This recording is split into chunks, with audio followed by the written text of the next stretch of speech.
স্বাধীনতার মূল মন্ত্র গণতান্ত্রিক শাসন ব্যবস্থার বিপরীতে বাকশাল নামে সাংবিধানিকভাবে একদলীয় শাসন ব্যবস্থা কায়েম করে এবং মত প্রকাশ ও বিচার বিভাগের স্বাধীনতা হরণ করে, যার প্রতিক্রিয়ায় 1975 সালের 7 নভেম্বর দেশের সিপাহী জনতার ঐক্যবদ্ধ বিপ্লব সংগঠিত হয় এবং পরবর্তী সময়ে একদলীয় বাকশাল পদ্ধতির পরিবর্তে বহুদলীয় গণতন্ত্র, মত প্রকাশ ও বিচার বিভাগের স্বাধীনতা পুনঃপ্রবর্তনের পথ সুগম হয়। এবং যেহেতু 80-র দশকে সামরিক স্বৈরশাসনের বিরুদ্ধে দীর্ঘ 9 বছর ছাত্র জনতার অবিরাম সংগ্রামের মধ্য দিয়ে 1990 সালে গণ-অভ্যুত্থান সংগঠিত হয় এবং 91 সালে পুনরায় সংসদীয় গণতান্ত্রিক শাসন ব্যবস্থার প্রবর্তন করা হয়। এবং যেহেতু দেশি বিদেশি চক্রান্তে সরকার পরিবর্তনের গণতান্ত্রিক প্রক্রিয়া ব্যাহত হওয়ায় 11-র মতো ষড়যন্ত্রমূলক ব্যবস্থার মাধ্যমে বাংলাদেশে শেখ হাসিনার একচ্ছত্র ক্ষমতা, আধিপত্য এবং ফেসিবাদের পথ সুগম করা হয়। যেহেতু দীর্ঘ 16 বছরের ফেসিবাদী অগণতান্ত্রিক গণবিরোধী শাসন ব্যবস্থা কায়েমের লক্ষ্যে এবং একদলীয় রাষ্ট্র ব্যবস্থা প্রতিষ্ঠার অতি উগ্র বাসনা চরিতার্থ করার অভিপ্রায়ে সংবিধানে অবৈধ অগণতান্ত্রিক পরিবর্তন করা হয়, যার ফলে একদলীয় একচ্ছত্র ক্ষমতা ও আধিপত্য প্রতিষ্ঠার পথ সুগম হয়। এবং যেহেতু শেখ হাসিনার আওয়ামী লীগ সরকারের দুঃশাসন, গুম খুন, আইন বহির্ভূত হত্যাকাণ্ড, মত প্রকাশের স্বাধীনতা হরণ এবং একদলীয় স্বার্থে সংবিধান সংশোধন ও পরিবর্তন বাংলাদেশের সকল রাষ্ট্রীয় সাংবিধানিক প্রতিষ্ঠানসমূহকে ধ্বংস করে। এবং যেহেতু হাসিনা সরকারের আমলে তারই নেতৃত্বে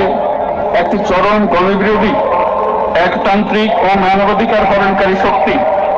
বাংলাদেশকে একটি ফেসিবাদী, মাফিয়া এবং ব্যর্থ রাষ্ট্রের রূপ দিয়ে আন্তর্জাতিকভাবে বাংলাদেশের ভাবমূর্তি ক্ষুণ্ণ করে। এবং যেহেতু তথাকথিত উন্নয়নের নামে শেখ হাসিনার ফেসিবাদী নেতৃত্বে সীমাহীন দুর্নীতি, ব্যাংক লুট, অর্থ পাচার ও অর্থনৈতিক প্রতিষ্ঠানগুলিকে ধ্বংসের মধ্যে দিয়ে বিগত পতিত দুর্নীতিবাজ আওয়ামী লীগ সরকার বাংলাদেশে এই অনিত অর্থনৈতিক সম্ভাবনাকে বিপর্যস্ত করে তোলে এবং পরিবেশ, প্রাণ বৈচিত্র্য ও জলবায়ুকে বিপন্ন করে। এবং যেহেতু শেখ হাসিনার ফ্যাসিস্ট সরকারের বিরুদ্ধে রাজনৈতিক দল, ছাত্র শ্রমিক সংগঠন সহ সমাজের সর্বস্তরের জনগণ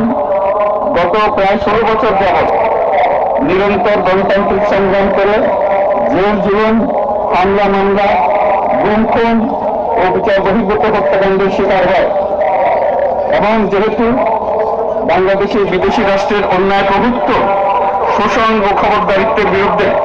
এদেশের মানুষের ন্যায়সঙ্গত আন্দোলনকে বহিঃশক্তির দাবিদার আওয়ামী লীগ সরকার নিষ্ঠুর শক্তি প্রয়োগের মাধ্যমে দমন করে। এবং যেহেতু অবৈধভাবে ক্ষমতা অব্যাহত রাখতে আওয়ামী লীগ সরকার 3টি প্রহসনের নির্বাচনে এর জাতীয় সংসদ নির্বাচন এদেশের মানুষকে ভোটাধিকার ও প্রতিনিধিত্ব থেকে বঞ্চিত করে। যেহেতু আওয়ামী লীগ আমলে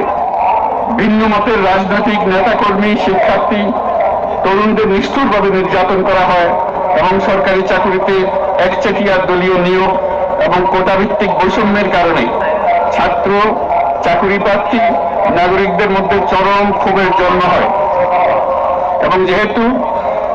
বিরোধী রাজনৈতিক দল সংগঠনের উপর চরম নিপীড়নের ফলে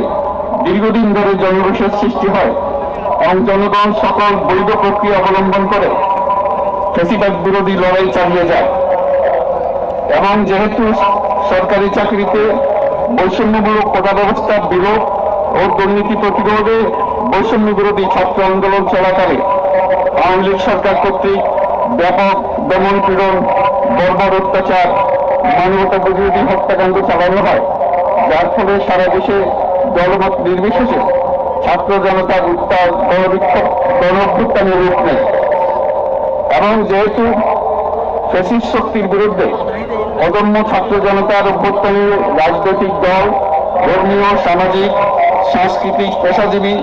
নারী ও শ্রমিক সংগঠন সমূহ সমাজের সকল স্তরের মানুষ যোগদান করে এবং আওয়ামী ফ্যাসিবাদী বাহিনী রাজপথে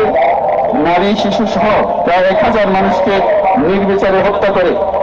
অগণিত মানুষ পঙ্গুত্ব